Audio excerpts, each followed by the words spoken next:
digamos que cuando empecé en el doctorado, una de las primeras cosas que quise hacer, yo llegué al doctorado pensando en el tema del modelado, más que en los otros temas.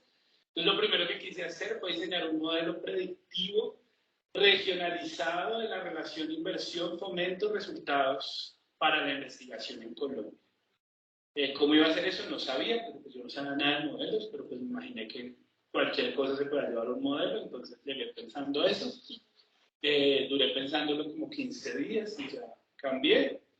Luego quería hacer un modelo para la cualificación georreferencial con enfoque territorial para la actividad científica en Colombia. Tampoco cuajó. Georreferenciar y eso cuesta mucho trabajo y pues tiempo y demás, y uno trabaja, estudia. Entonces, la gobernanza del Sistema Nacional de Ciencia, Tecnología e Innovación en Colombia. Y si bien mi doctorado es un doctorado que tiene el apellido Política y Gestión Pública, está inscrito en un programa, en una facultad de Ingeniería y Ciencias Básicas. Entonces, digamos que los temas políticos son vistos como un poco fantasmales y como si no estuviera hablando de cosas espiritistas o alguna cosa así.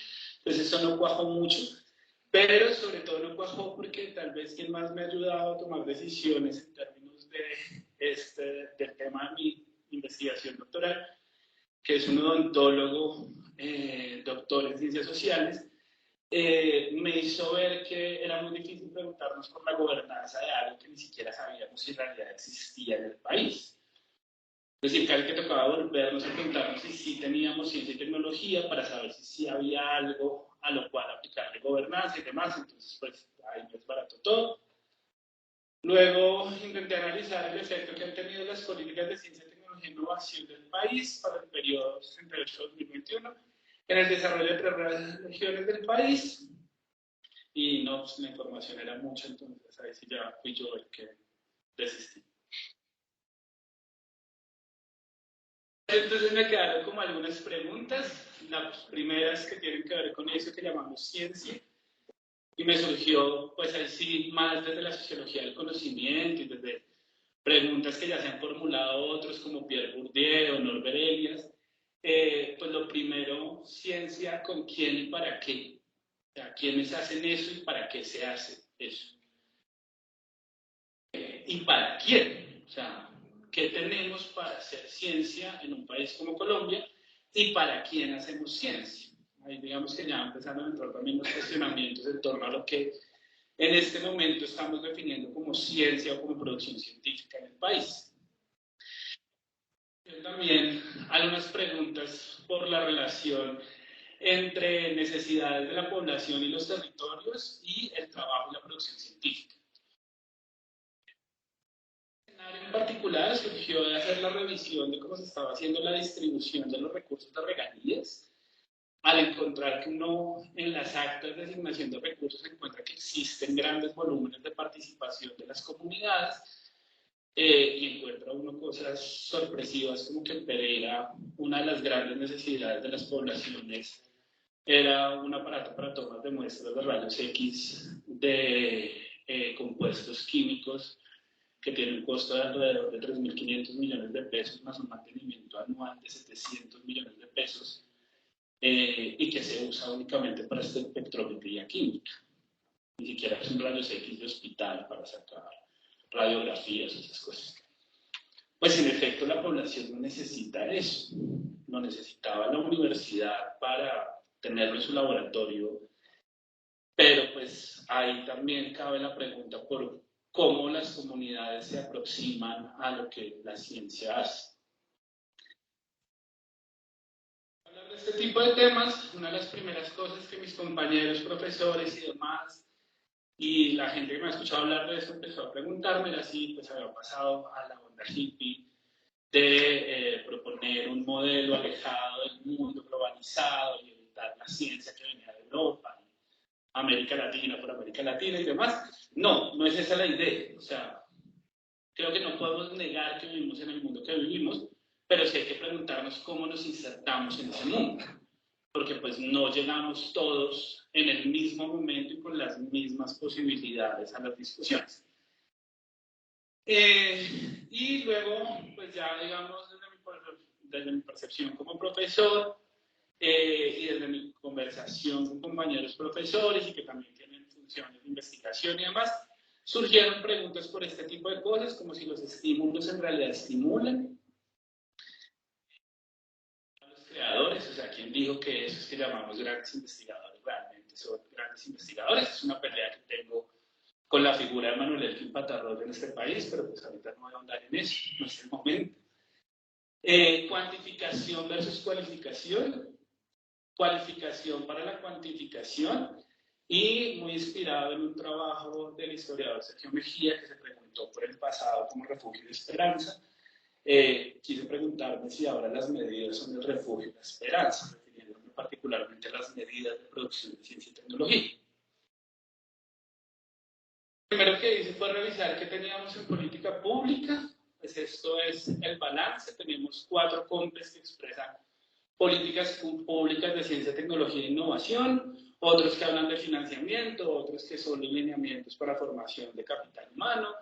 Tenemos COMPES sobre nanotecnología, sobre política verde, y digamos que esta revisión, pues no sé si por los malos vicios que aprendí en el programa de economía, la atravesé por la revisión versus la ejecución del presupuesto nacional cuatrenio a cuatrenio, desde que existen planes nacionales de desarrollo, y pues el resultado final es que de lo que se propone durante cada plan de desarrollo invertir en ciencia y tecnología, normalmente no se invierte ni el 5% de lo que se ha propuesto, que normalmente es la cifra más baja del presupuesto nacional.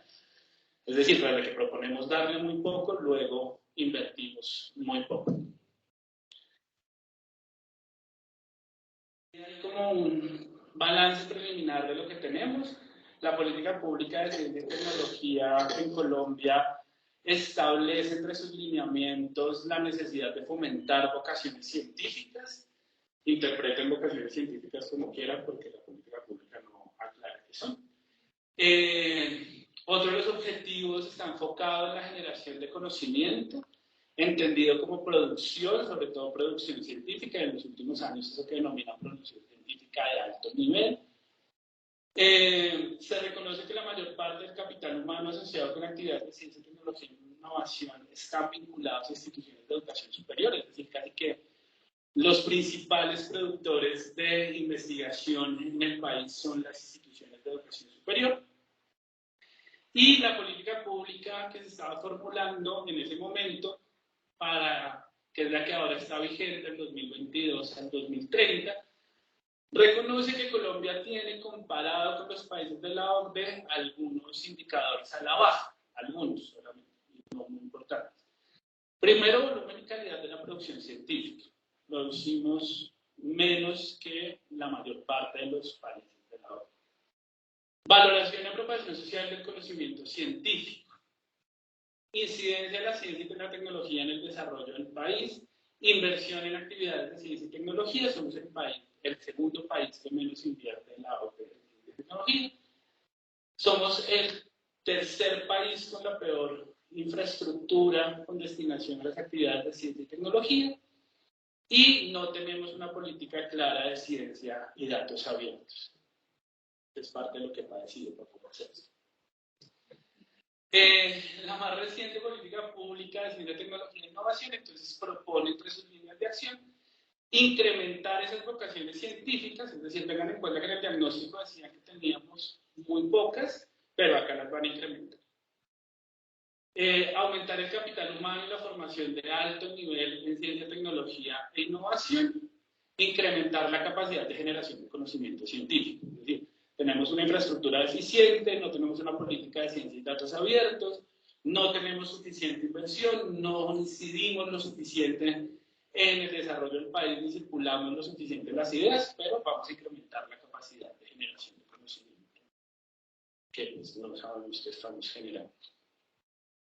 Entonces, ahí me entró a mí una preocupación, como ya Bourdieu, por el asunto del cuerpo entendido como los sujetos o quienes agencian eso que se denomina ciencia y tecnología. Entonces me puse como a hacer un ejercicio de revisión documental, algunas entrevistas y algunos análisis descriptivos de unas cifras que logré conseguir a través del OCT, mientras en paralelo, pues a punta de derechos de petición, sigo peleando con el Ministerio de Ciencia, Tecnología e Innovación para que me entregue algunos datos que necesito para poder terminar de formular el modelo y ver si funciona lo que estoy proponiendo.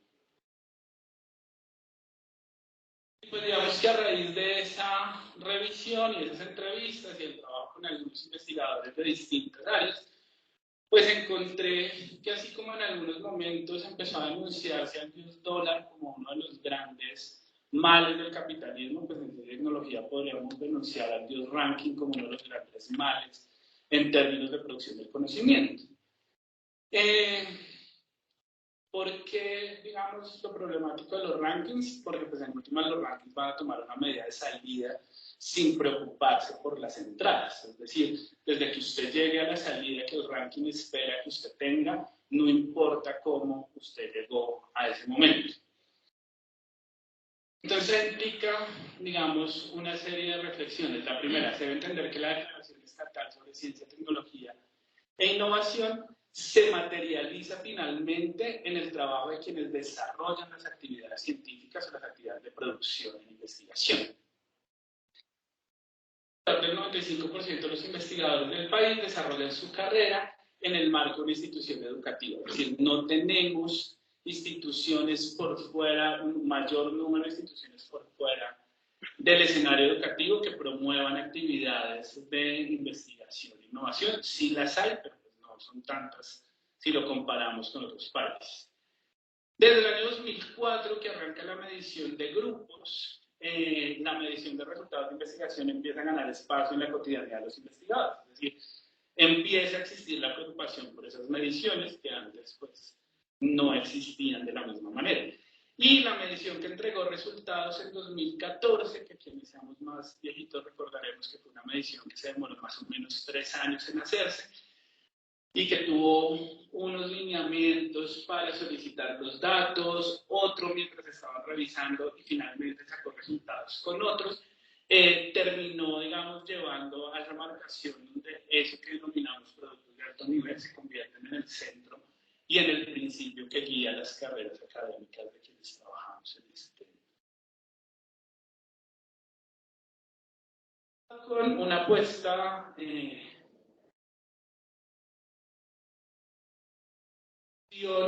público-privada, que es la de ponerse la camiseta.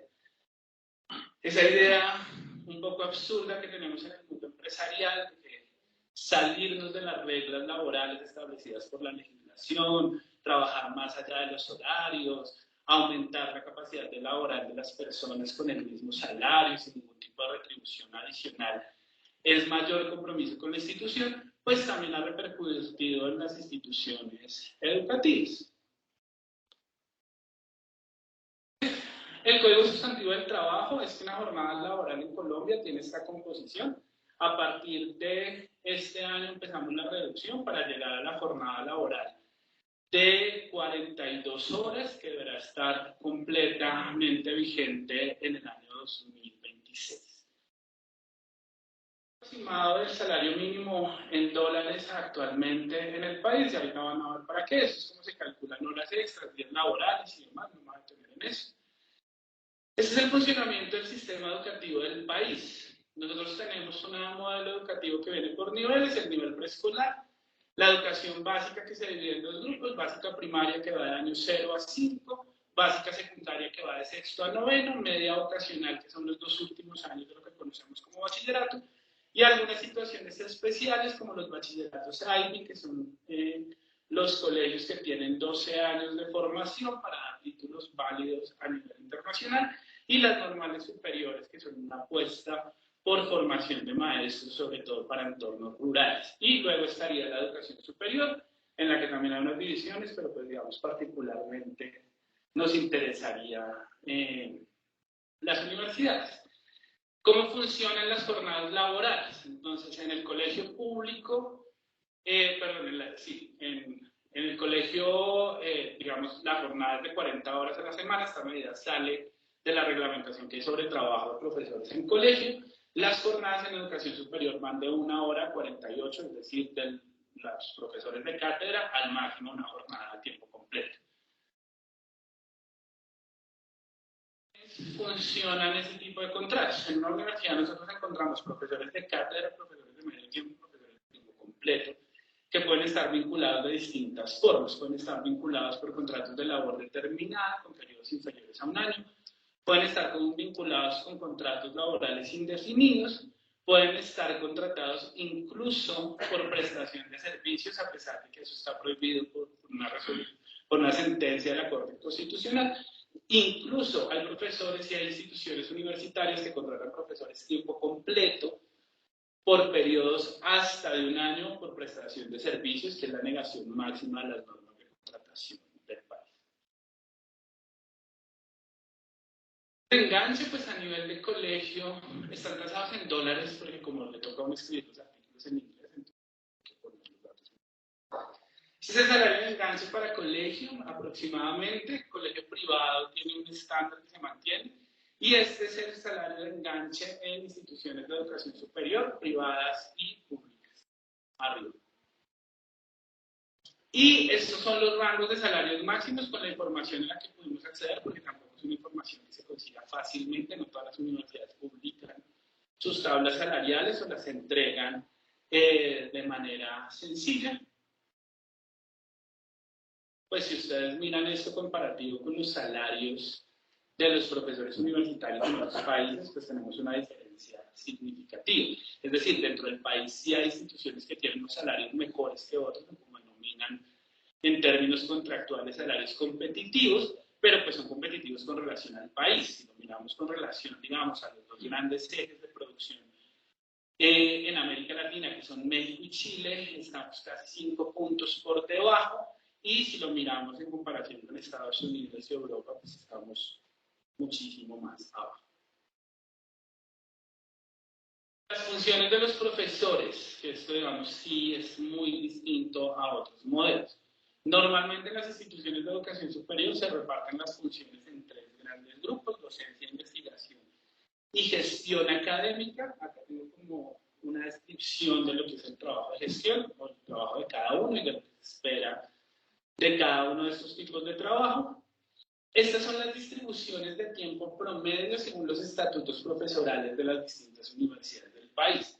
En una universidad pública, un profesor hace docencia entre 9 y 15 horas a la semana, investigación hasta 25 horas por semana y gestión hasta 15 horas por semana, sobre un cálculo de 40 horas semana, que es la forma en la que las universidades públicas tasan el tiempo de los profesores. En las universidades privadas que denominamos pequeñas, un profesor hace hasta 21 horas de docencia, de 5 a 15 de investigación y hasta 20 horas de gestión, supuestamente calculada sobre 40 horas a la semana, pero con una medida que toman por semestre. Entonces toman la medida de la totalidad de horas del semestre, de la totalidad de semanas del semestre, y docencia solo lo aplican a las semanas efectivas de docencia. Entonces, eso hace que realmente, si uno pasa estos datos a semana, el profesor trabaje entre 55 y 60 horas a la semana en términos numéricos. Las tienen una composición menor y las privadas grandes pues sí tienen una composición muy particular, pero es muy similar a la de la pública, solo que con una restricción tajante en términos del máximo de horas, que nunca pasa de las 12. Acá en las 9 son, digamos, lo que expresan los estatutos profesorales, pero pues a veces, digamos, hay alteraciones por semestre para cubrir licencias, este tipo de cosas, pueden llegar hasta 12.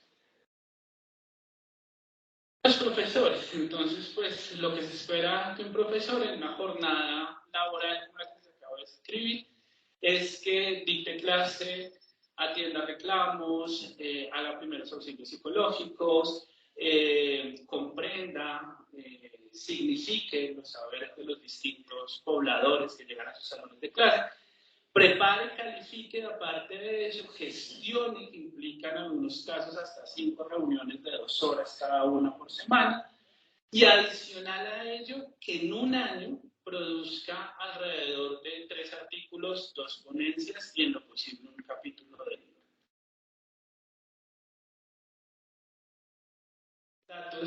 que hay de ciencia y tecnología en el país. Esto es revistas indexadas en el sistema nacional. Las franjas más grandes corresponden a ciencias sociales. El bajonazo que ustedes ven acá tiene que ver con el momento en el que Publindex cambia las reglas de indexación y pasamos del modelo de indexación autóctono y nacional a un modelo de homologación de los indicadores de Thomson y Scopus. Esto es producción de Scopus y Web of Science, que pues ha ido en aumento. También tenemos, digamos, otros indicadores que han ido decreciendo, como citabilidad, como publicaciones en revistas, digamos, que cumplan con más de una categoría de indexación. Digamos que de estas a mí la que más me preocupó fue el tema de la citabilidad. Pues pareciera ser que todo el esfuerzo que se hizo, o que por lo menos en términos de política pública se dijo que se estaba haciendo para que lográramos entrar en los grandes círculos del conocimiento y nos leyeran en todo el mundo, pues no están funcionando porque o no nos leen o no nos citan. Creo que nos toca accionar por otro lado, si es lo primero, pues creo que estamos fallando en muchas cosas, ¿no? Entonces, ¿qué encontramos que ha pasado con la implementación de los nuevos modelos, con la pandemia y con todas las cosas que se han ido sumando a la educación superior del país? Primero, cada vez hay mayores asignaciones de horas de trabajo con las mismas jornadas laborales y los mismos salarios. Pero también se han aumentado las obligaciones, es decir, mantenemos el mismo esquema de asignación de horas y de actividades que teníamos cuando las universidades se definían como universidades de formación, buscando ser universidades de investigación. Y pues no sé los gestores de política pública qué piensan, pero yo tengo entendido que para investigar se necesita tiempo como primer recurso. Todo esto, pues usted podría tener todo el dinero del mundo y si no tiene tiempo, igual tampoco va a llegar a resultados.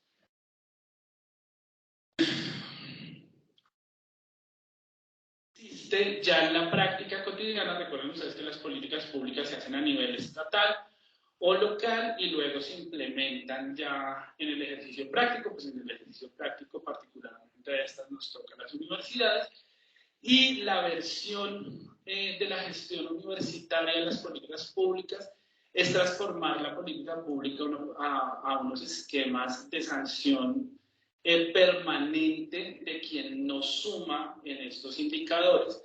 Y la idea de que el fomento es la estabilidad laboral, poder seguir en las instituciones. Es el gran premio que usted haga todas esas cosas en el poco tiempo que le dan. ¿Qué está pasando esto? Uno, porque la universidad en Colombia hasta ahora está empezando a hacer el tránsito de una universidad que enseña a una universidad que investiga.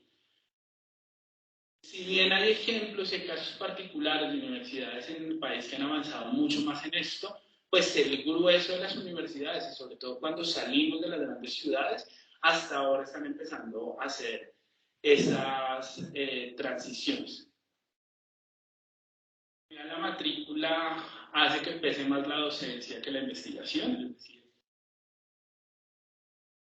parte de instituciones de educación superior del país de la demanda de nuestros servicios y pues conforme se comporta esa demanda, pues se conforman las asignaciones salariales de tiempos y demás. La empresa Estado es casi inexistente, la empresa no cree en lo que las universidades dicen y a las universidades no les interesa hablar con las empresas tampoco, porque nunca nos entendemos, o sea, siempre pensamos que el que administra no sabe de lo que hacemos en ciencia y los que administran piensan pues, que los que hacemos en ciencia, así como dicen nuestros estudiantes, vivimos solo de teoría y no sabemos nada de lo real y lo práctico. La discusión de lo práctico de la teoría y lo teórico de lo práctico porque no tenemos tiempo.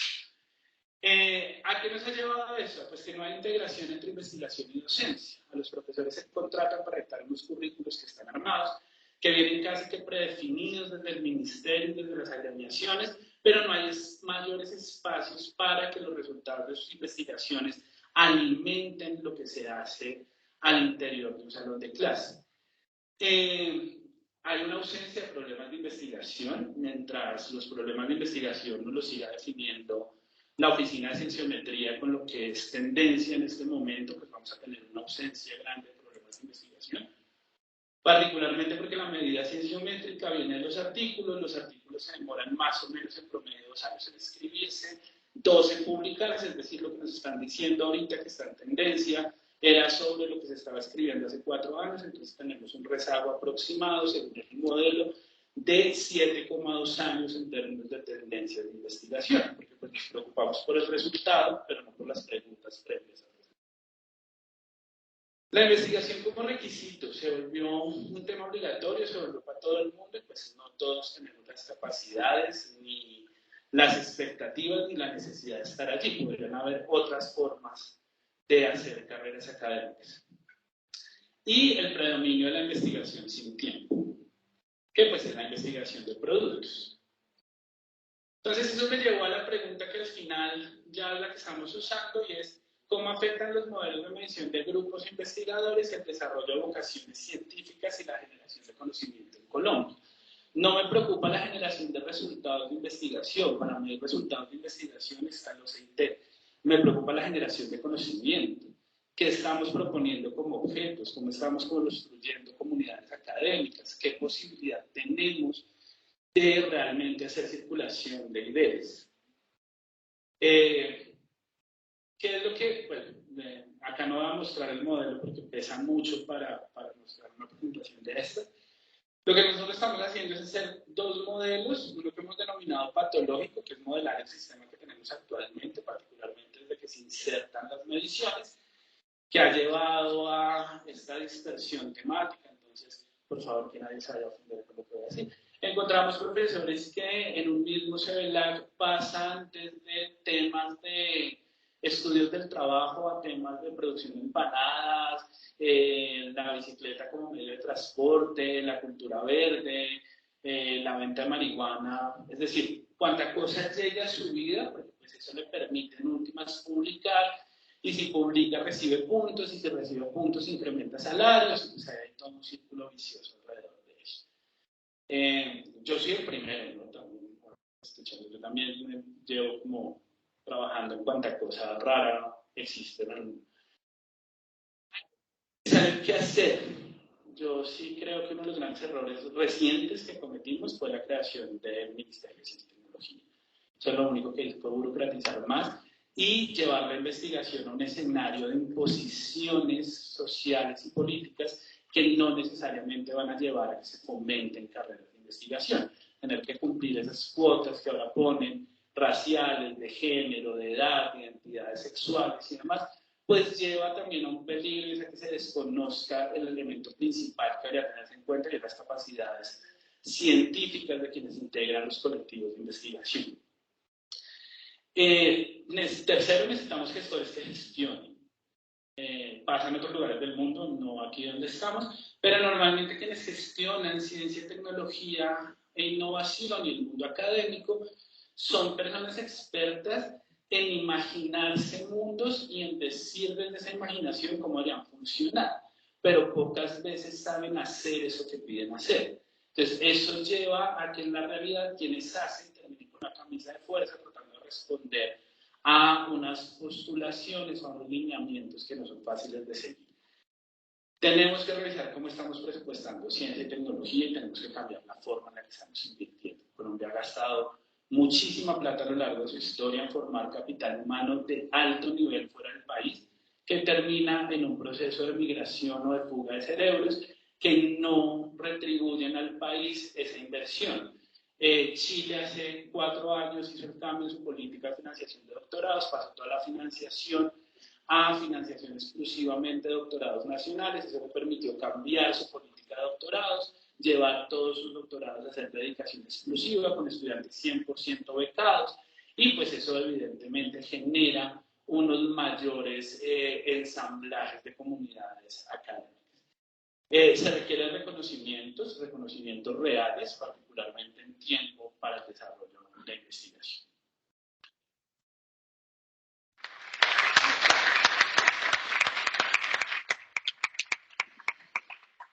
¿Alguna pregunta del público? ¿Algún comentario?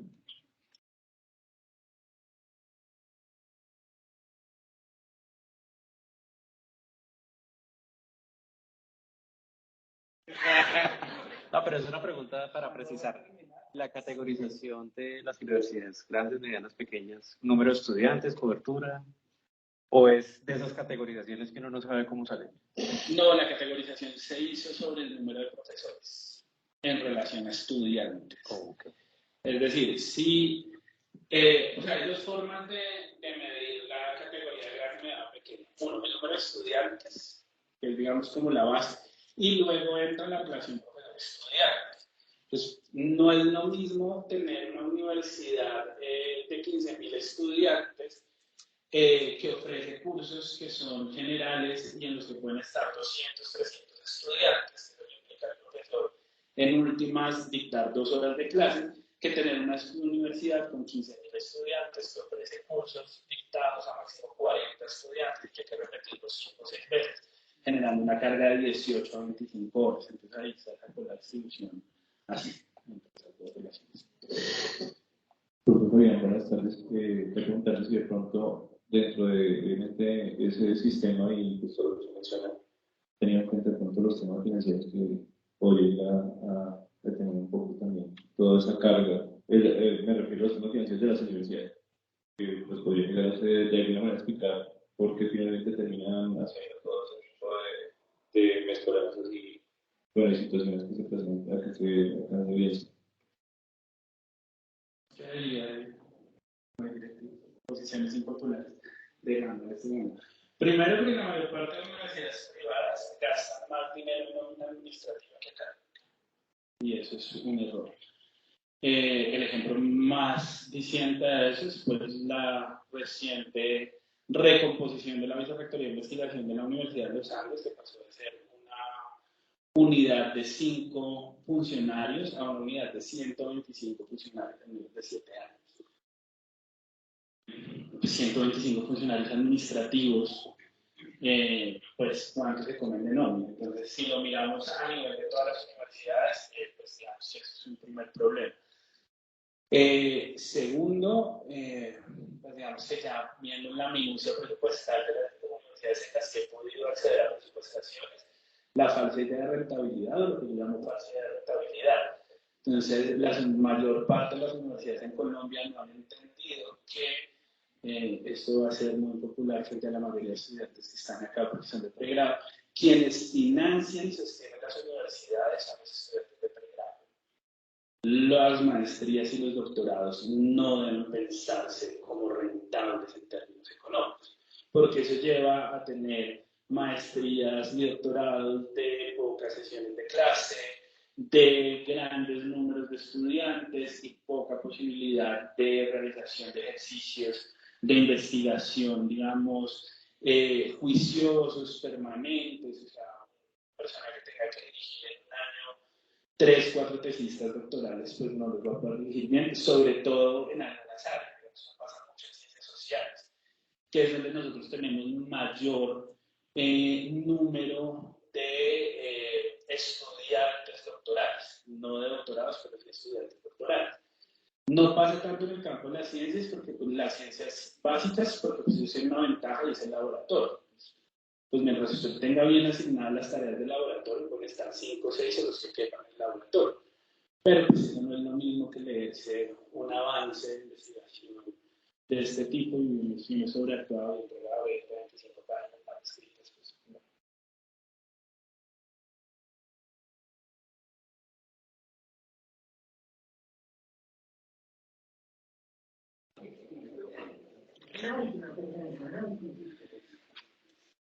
Tú colocaste una pregunta que decía la media como refugio y esperanza. La medida. La media. ¿La medida o la media? Medida. ¿Y la medida por qué la identificas como un refugio y esperanza? Porque la medida en últimas permite ir a un lugar seguro. Es decir, quien aprenda a leer lo que se hace en términos de medición de ciencia y tecnología en este país, fácilmente va a poder lograr armar las redes necesarias para mantener unos niveles de producción que le permita siempre justificarse como un gran investigador, así no haya investigado nada. Es decir, hay ejemplos claros y que uno puede extraer de las entrevistas y la revisión detallada de enlace y demás, de personas que están en su investigación doctoral nunca más han formulado pero están rankeados en las mejores posiciones del sistema. El sistema en últimas mide artículos y mide productos. Y mientras yo tengo un nombre para vender esos artículos y esos productos, pues puedo hacer carrera de más de 40 años buscando una vacuna que no nos puede sacar el tiempo. Identificaste, lograste, digamos, estructurar los cambios que ha tenido la sistematización. Sí, digamos que nosotros tenemos dos grandes momentos, que es el de nacimiento del modelo de medición, que es el 2004, que es una propuesta que se hizo para América Latina, y pues por eso precisamente el CEBELAC, que es el currículo latinoamericano de ciencia y tecnología, y el LAC, toda esa cosa, que están pensados en LAC, que es de Latinoamérica y el Caribe, porque se supone que la idea era crear una red de producción científica a nivel latinoamericano, muy inspirada en las enseñanzas de los años 60 y 70 de la Escuela Latinoamericana de Ciencia y Tecnología de la CEPAL, pero eso se pierde cuando asumimos que lo que hay que hacer es eso que la gente denomina ciencia global, sobre todo porque ya que andamos en estas épocas con la pena de la muerte de Enrique Duque, creo que Duque decía algo muy claro, y es que Europa ha sabido apropiarse de un montón de cosas que no son de ellos y hacerlos creer a los demás y ellos son los dueños. Lo mismo pasa a este nivel, es decir, es Europa y Estados Unidos quienes producen los rankings en los que paradójicamente siempre ellos están de primeras y no hay forma de saltarse más allá. Los que yo trabajo que son de agentes muestran las redes que se hacen. Entonces, cuando uno pone, digamos, el mundo y Colombia, más o menos es como una gran nube de personas produciendo, que es el mundo, Europa y Estados Unidos, y un montón de 5 o 6 gráficos y lanzando como cosas a ver si están allá. Hay revistas, por ejemplo, en el campo de ciencias básicas, donde nunca se ha publicado un artículo hecho 100% en Colombia, por ejemplo. Es decir, se han hecho partes de la investigación en Colombia, pero nunca un equipo de investigación colombiano ha logrado publicar allí, y no porque sean malos, es porque el factor de rechazo es que somos colombianos. Entonces, pues ahí está competitivo.